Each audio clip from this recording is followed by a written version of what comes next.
Welcome to Yamuna Murali kitchen. இப்போ செய்தி காட்ட போகிறது எலும்பு சூப்புங்க. ஆட்டு எலும்பு வாங்கிட்டு வந்து அது எப்படி சூப் வைக்கிறதுன்னு காட்டுறேன். நான் அது குடிக்கிறதுக்கு முந்தி நான் ஒரு விஷயம் சொல்கிறேன்.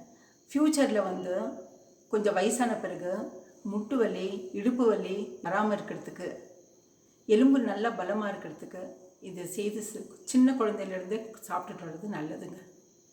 அதனால் இப்போ எலும்பு சூப் எப்படி செய்கிறதுன்னு சொல்லிட்டு செய்து காட்டுறேன். இப்போ எலும்பு சூப்பு எப்படி செய்கிறதுன்னு சொல்லிட்டு செய்து காட்டுறேங்க. ரெண்டு பேருக்கு அளவாக இது பண்ணுறேங்க. சூப்பும் அதில் கொஞ்சம் மஞ்சள் தூள் போடலாங்க. 1/4 ஸ்பூன் மஞ்சள் தூள் போடலாங்க. ஜிஞ்சர் கார்லிக் பேஸ்ட்டும் பாருங்கள் அடித்து வச்சுருக்கேன். ஒரு 6 பல்லு பூண்டு, சின்ன ஜிஞ்சரு அதை வந்து பேஸ்ட் பண்ணி வச்சுருக்கேன். நான் அதை போடலாம். தக்காளி பழம் பாதி கட் பண்ணி வச்சுருக்கேங்க, பாதி சின்னதாக கட் பண்ணி வச்சுருக்கேன். கொஞ்சம் மீடியம் சைஸில் வந்து பாதி எடுத்துட்டேன் நான். ஏன்னா 2 பேருக்குன்றதுனால கம்மியாக செய்கிறேங்க. பாருங்கள், இந்த உரலில் இடித்து வச்சுருக்கேன். சீரகம், குருமிளகு. சீரகம் ஒரு 1/4 ஸ்பூனு, குருமிளகு ஒரு 1/4 ஸ்பூனு, ரெண்டையும் இடித்து வச்சுருக்கேன். இதுலேயே வெங்காயம் போட்டு இடிச்சுக்கலாங்க. சின்ன வெங்காயம் உரிச்சு வச்சுருக்கேங்க.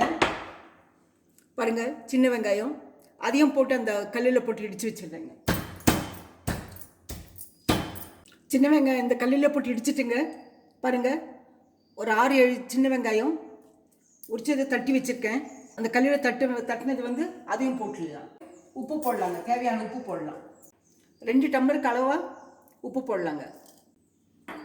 இப்போ தண்ணி ஊற்றுலாங்க. அது வேகிறதுக்கு, விசில் வர்றதுக்கு எல்லாத்துக்கும் சேர்ந்து 2-3 ஊற்றலாங்க. 3-3.5 பாருங்கள். 2 3 3/4 ஊற்றலாங்க.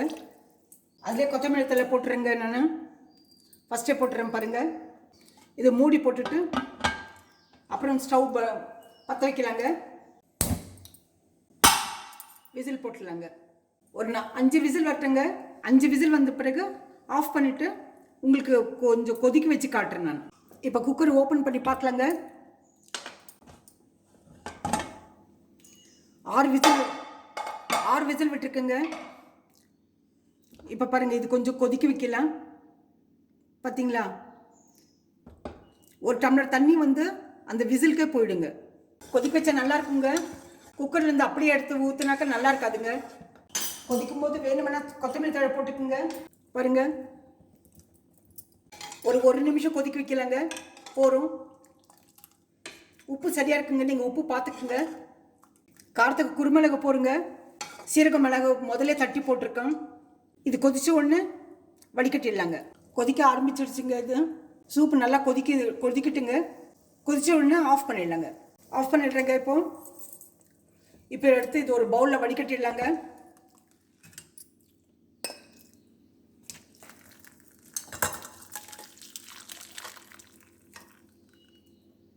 ஏன்னா இப்போ எல்லோரும் ஃபில்டர் பண்ணி எதுவும் வாய்க்கு வராமல் இருக்கணும்னு சொல்லுவாங்க குழந்தைங்க. அதனால் இது ஃபில்டர் பண்ணிடலாங்க. இதில் வந்து மிளகுத்தூள் போட்டு வச்சுருக்குங்க.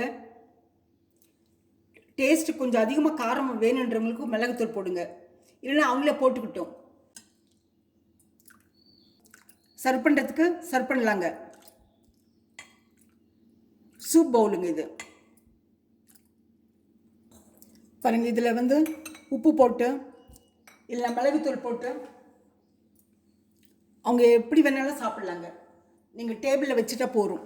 பாருங்கள், உப்பு மிளகு பொடி போட்டு சாப்பிட்லாங்க. இது வந்து ரொம்ப எலும்புக்கு ரொம்ப நல்லதுங்க. இந்த சூப்பு சாப்பிட்டாக்க 15 நாளைக்கு ஒரு முறை எலும்பு நல்லா இருக்குங்க, பலமாக இருக்கும். ஃப்யூச்சரில் நம்ம முட்டி வலி வராமல் இருக்கும், இடுப்பு வலி வராமல் இருக்கும், பேக் பெயின் எதுவுமே வராதுங்க. இது வந்து அடிக்கடி சின்ன குழந்தைலேருந்தே கொடுங்க, நல்லது. இந்த ரெசிபி பிடிச்சிருந்தா லைக் பண்ணுங்கள், ஷேர் பண்ணுங்கள், சப்ஸ்கிரைப் பண்ணுங்கள். மறக்காமல் பெல் பட்டன் ப்ரெஸ் பண்ணுங்கள். உங்களுக்கு அடுத்த ரெசிபியில் பார்க்கலாம்.